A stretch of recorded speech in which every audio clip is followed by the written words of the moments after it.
Hello and welcome to my practice today. Today we're going to be a little bit shorter than normal. We're going to do a half-hour practice. Now if you'd like to translate this into a longer hour-long class, which would be equivalent to what I would teach at a yoga centre or a gym, then you can simply repeat each pose twice on each side. So this practice is just going to do each pose on each side one time. There may be a few exceptions, but generally. So if you want to double the length and do a normal hour-long practice, then you can simply pause the video after each pose has done one side and repeat the same again, and then restart the video. So we're going to begin by kneeling. I'm going to kneel down. Use support as you need for your legs. We're going to kneel simply on our feet, and I've just uploaded a video all about different ways to support your legs when you kneel if you find it difficult. We're going to interlace the fingers, turn the hands inside out and lift up. Keep the chest lifted, shoulder blades descending, tailbone in, broad between the two sides of your collarbones, and then bring your hands down. Change the interlace of the fingers so the other little finger is on the bottom and the other index finger's on the top. Turn your hands inside out, bring the arms up, straighten the elbows. Separate the shoulders so the elbows go in, shoulders go out. Reach up through the palms of the hands. Release tension in the neck. If you struggle to get your arms vertical, anywhere between horizontal and vertical is completely fine. Keep those shoulders within a comfortable range of movement. Bring your arms down. Now I'm going to turn my back to you so you can see what I'm doing. You stay kneeling. You're going to clasp the hands in the same way, but now the knuckles face the floor, and you're going to draw your elbows backwards. As you do that, make sure your tailbone doesn't flick out and your waist push forward. So move the waist backwards, tailbone slots in, elbows together. Strong stretch of the front of the shoulders for some of us. Try to draw the shoulder blades down your back as well. Notice where your head is. Have it level. Change the interlace of the fingers in the same way. Draw the elbows together, shoulder blades move down the back, control the rest of the spine. Be aware of how you're holding the head.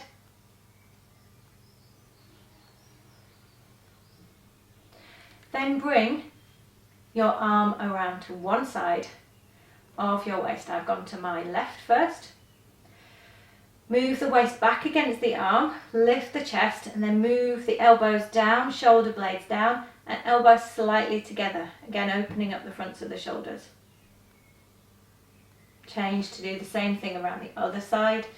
So waist back, shoulder blades down, elbows together. If you struggle to move your hands around to waist height and have them a little bit lower, the key thing is to open the fronts of the shoulders.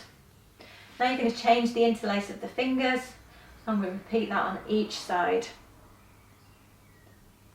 So we're changing the interlace of the fingers, and that subtly changes how the arms move. So we do need to repeat that on each side. And then release. Stretch your hands down, stretch your arms out, be really wide. Notice if your hands are level to the floor, staying facing away from you for a moment. Move those shoulder blades down and then turn your palms upside down and draw the shoulder blades down and down. Waist stays back, tailbone stays in. So don't push your tummy forwards with these actions. Very wide from fingertips to fingertips. Take your hands into a V shape. Shoulder blades still down. Back edge or outer edge of the shoulders down. Vertical if you can. Notice the tummy, notice the rest of your spine. You can lift your head to look if you need to check if you are straight. Quite often, I know I have one shoulder that's stiffer than the other, so one arm seems kind of lazier to come in. Bring your arms back down again. Now let's do downward facing dog. So we're going to take our feet and hands as wide as your mat to begin with. Tuck the toes under, lift up, knees bent to begin with, lift from the hands to the hips, roll those shoulders out, straighten the legs. Lift your ribs up away from the floor so you're not pushing the ribs down. and then come down. We're going to move the hands to shoulder distance apart. Now each change we make here makes it tougher on the shoulders. So if you find it too much, stay with the broader distance between the hands and the feet, or at least between the hands. Lift up and back. So notice how your shoulders react to that change. Straight arms, straight legs.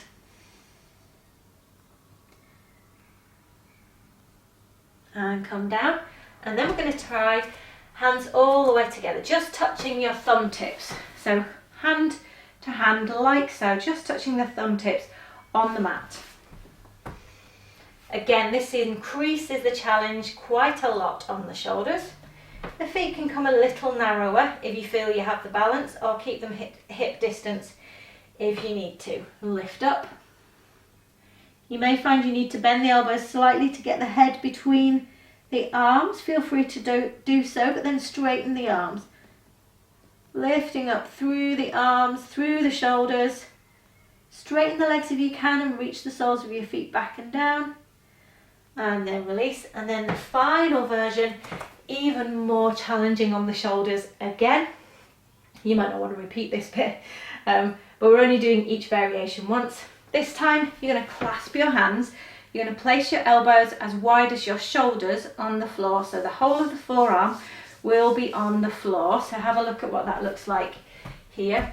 Clasp hands, elbows as wide as your shoulders, not wider because that's actually not very stable. So elbows directly under the shoulders in terms of how wide they are.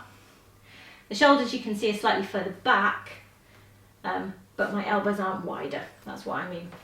And then you're going to tuck your toes under, lift up, press through the whole of the forearm, the whole edge of the forearm, lift up and back, keep rolling the shoulders out, keep pressing down with the edge of the forearm, edge of the wrist, edge of the hands. See if you can straighten out your legs. Open out the armpit area, lift the sides of the waist, and then come back down again. Unclasp your hands and sit back on your heels. We're going to take a belt, so a dressing gown belt is a great alternative.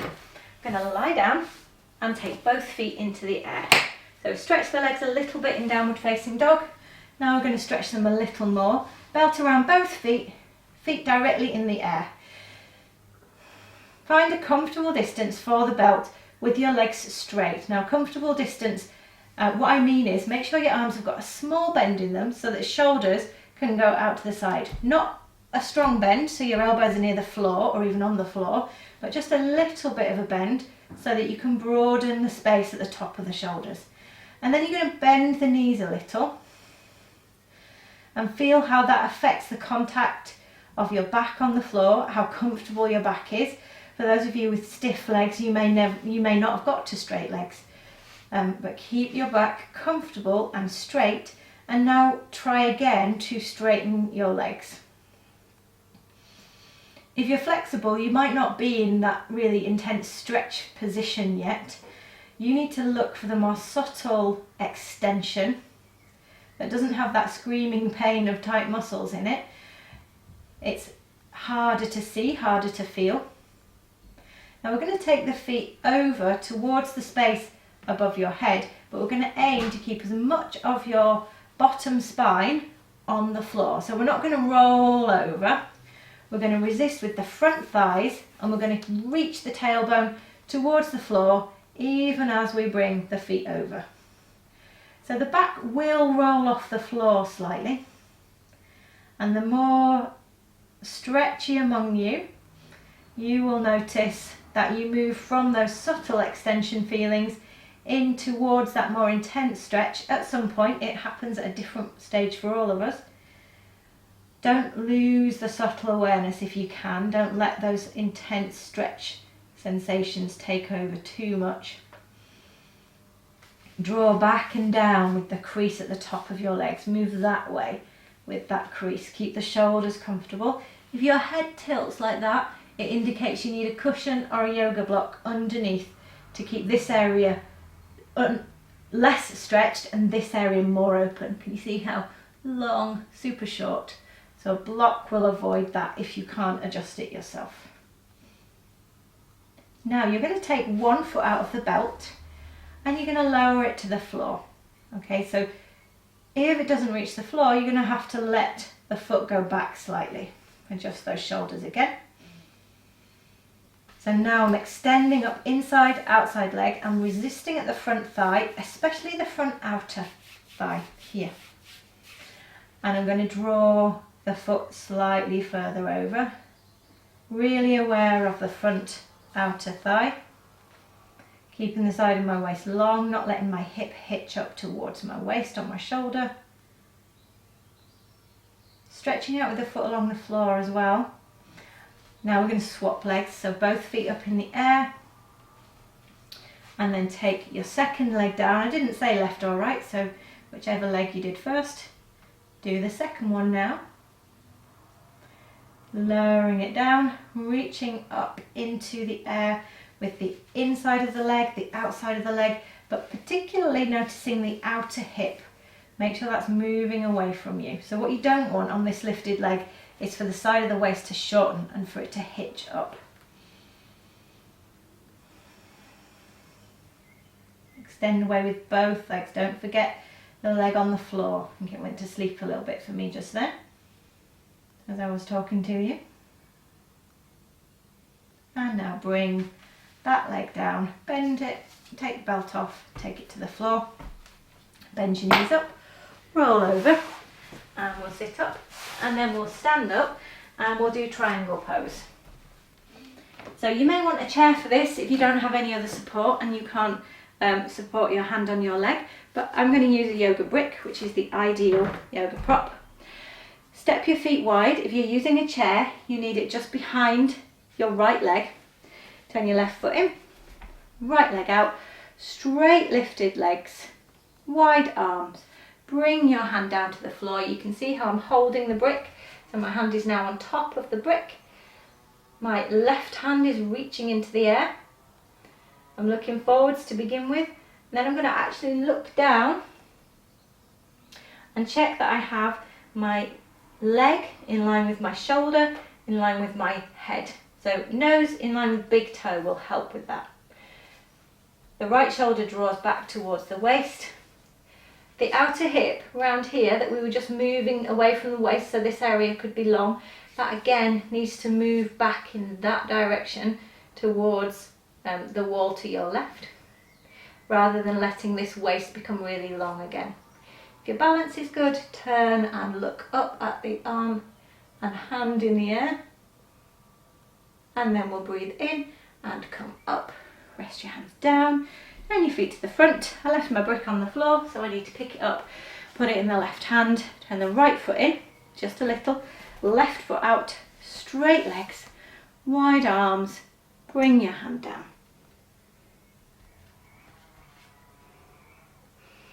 So whatever you're using for your hand, make sure it's sturdy. You can trust it, it doesn't move.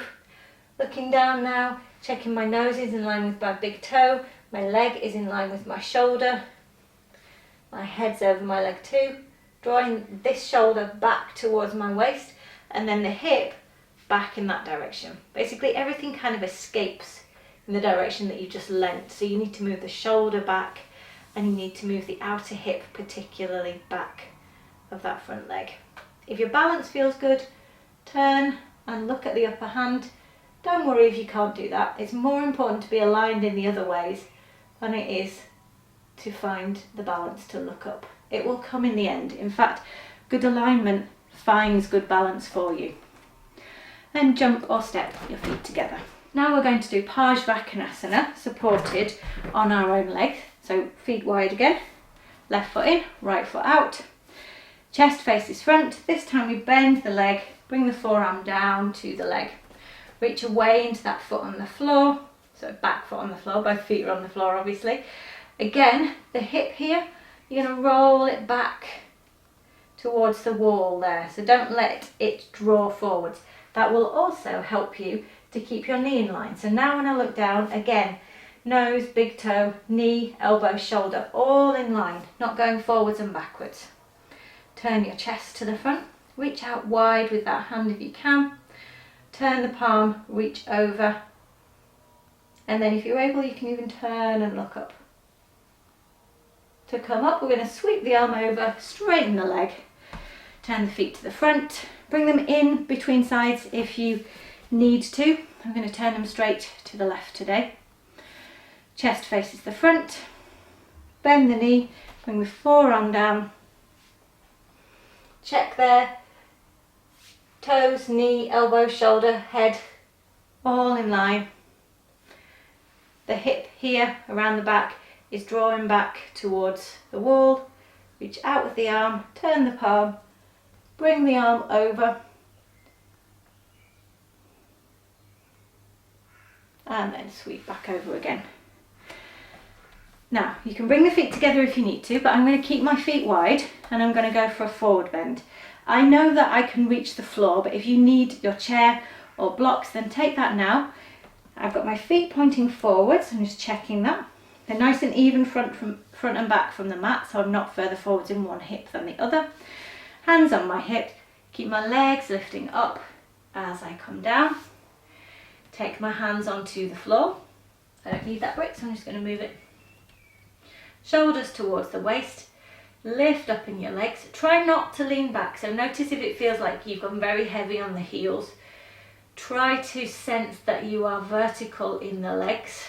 It can be hard to learn that, so if you've got anyone around who can check, you could ask them.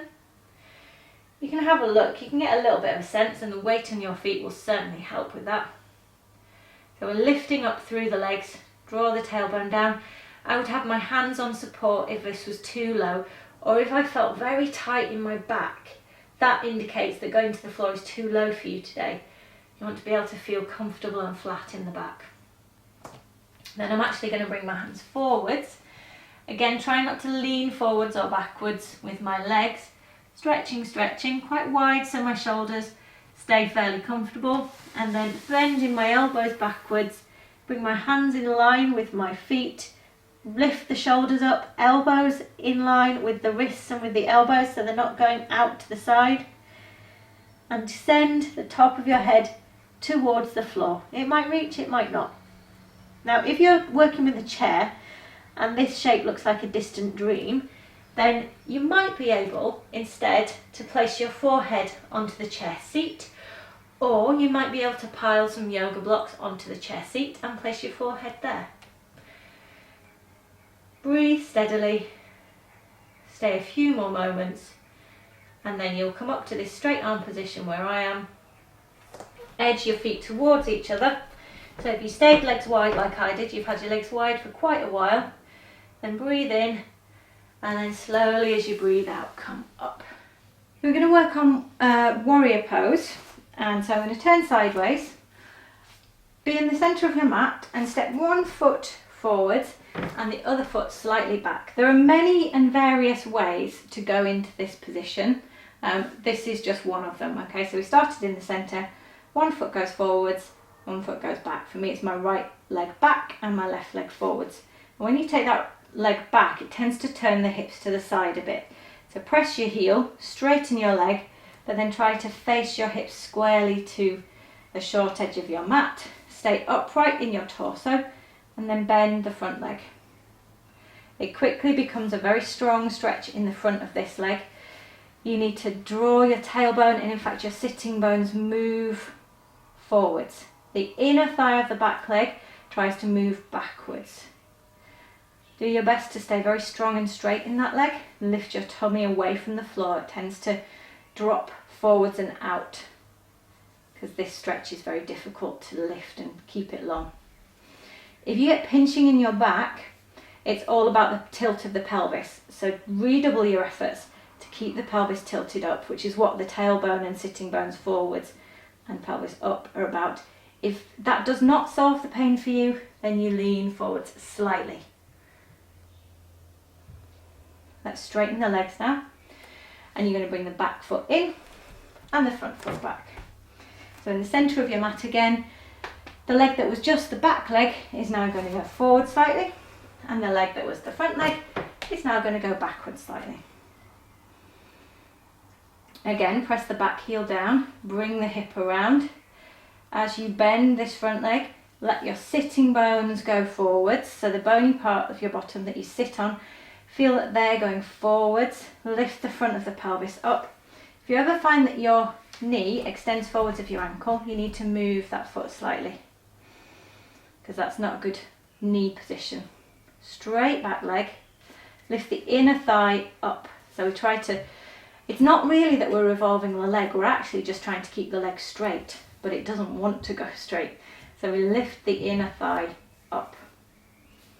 Try to spread the back thigh out to the side. That's quite a specific yoga thing, but if you can feel the back thigh, lift the inner thigh and spread the back thigh out to the side.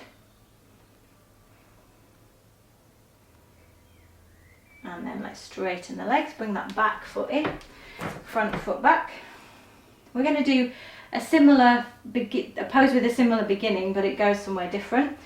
You may need some bricks for this, so I'm going to take a couple of bricks. Again, you could use a chair. So if you were going to use a chair, you would have it about where my bricks are, with the chair seat facing you, because it will be the chair seat you'll use in all likelihood. Step your foot slightly under the chair seat, just a little, or between your bricks, and step your back foot back. This is a pose where we have both legs straight, PARSVOTTANASANA.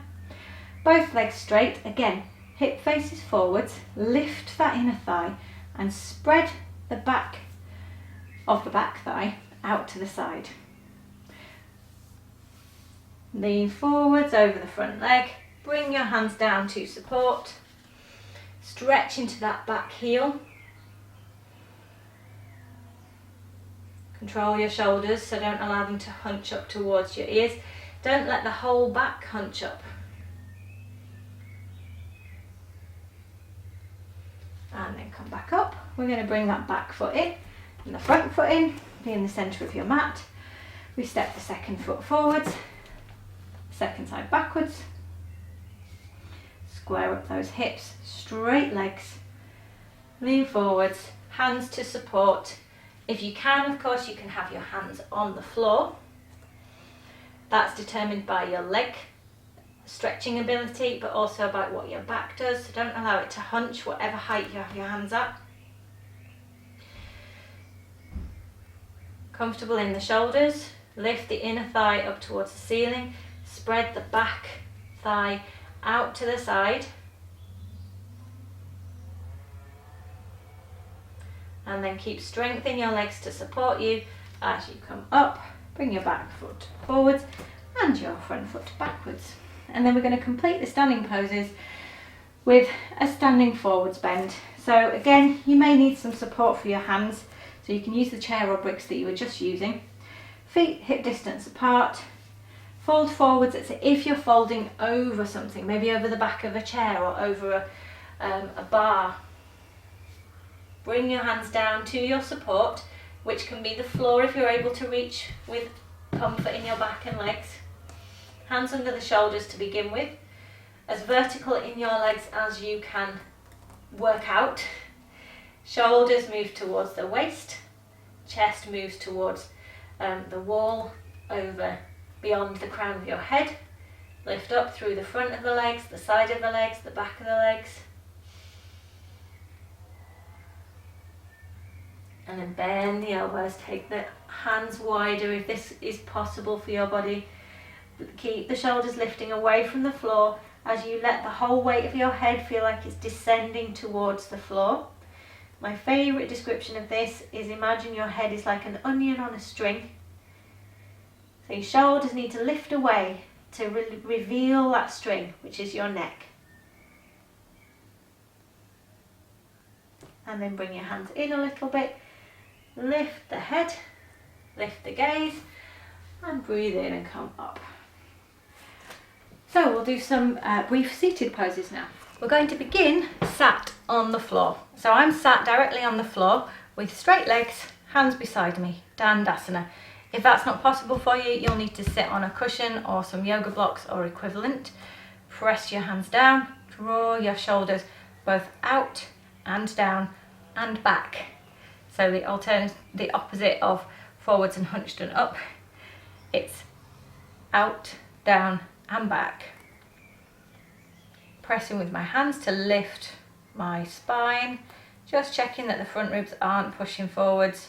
I'm going to interlace the fingers, take my hands up, bring my hands down. I'm going to change the interlace, so very swift with these. Bring the hands down.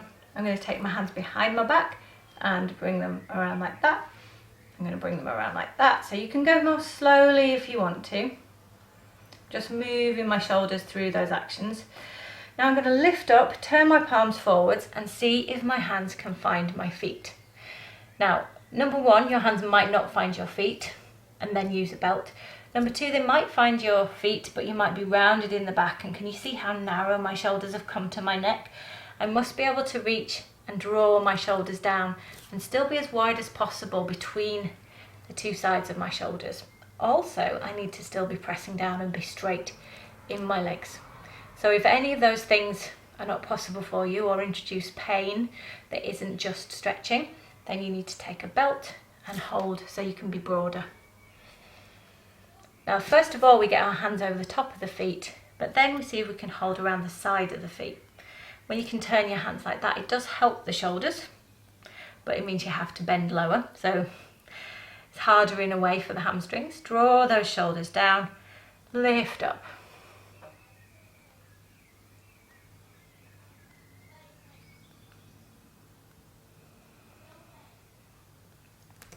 And we're going to stand up. No, sit up. Come away from there. I'm going to bend one knee. So I'm going to put my hand at the back of the thigh and just draw that knee up. Place the foot beside my leg and see if the knee will stay on the floor. If the knee won't stay down on the floor, or the outer calf won't stay down, then I will place some support underneath the knee so it is not just hitched up. Hand in front of the knee and slightly behind the hip. Turn so that your tummy button doesn't point to the space between the legs but starts to point to the inner thigh. The inner thigh of that straight leg there. Then lift up with the arm of the bent leg, so my right arm, because my right leg is bent, come forwards and again see if you can get the foot. If you don't get the foot, at that point you'll need a belt again. If you do get the foot, just be aware there's a strong stretch down the side of the body. Try and lift up, draw the shoulder down, so that you aren't just straining the side of the body, but you equalise the stretch more through the whole length. You can bring the other hand around to join it if you're able to, again on a belt if you need to. And if you can go further, I don't think I'll have much further in me today, but you can bend the elbows out to the side slightly. So as you go, be aware of the shoulders, be aware of your back. If in these positions you have one pain sensation or one sensation that really dominates your attention, you've got to be really careful to pay attention elsewhere as well. Not just to avoid injury in an unexpected place, but also because yoga is about spreading your awareness and attention, not about being drawn in one direction.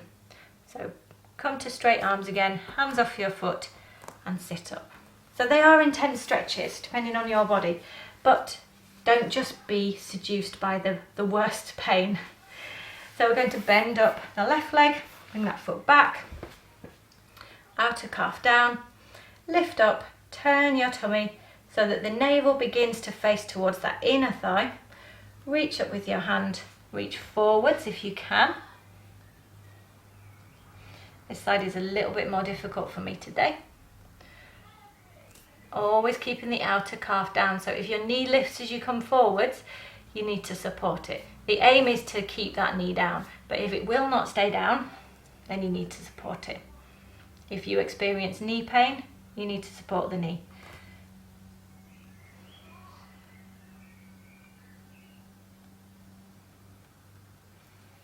I think that's about my maximum today, but if you're able to, you'll be bending your elbows, taking your shoulders out to the side, keeping broad in the chest, and overall being aware of the sensations through your body, the quiet ones as well as the loud ones.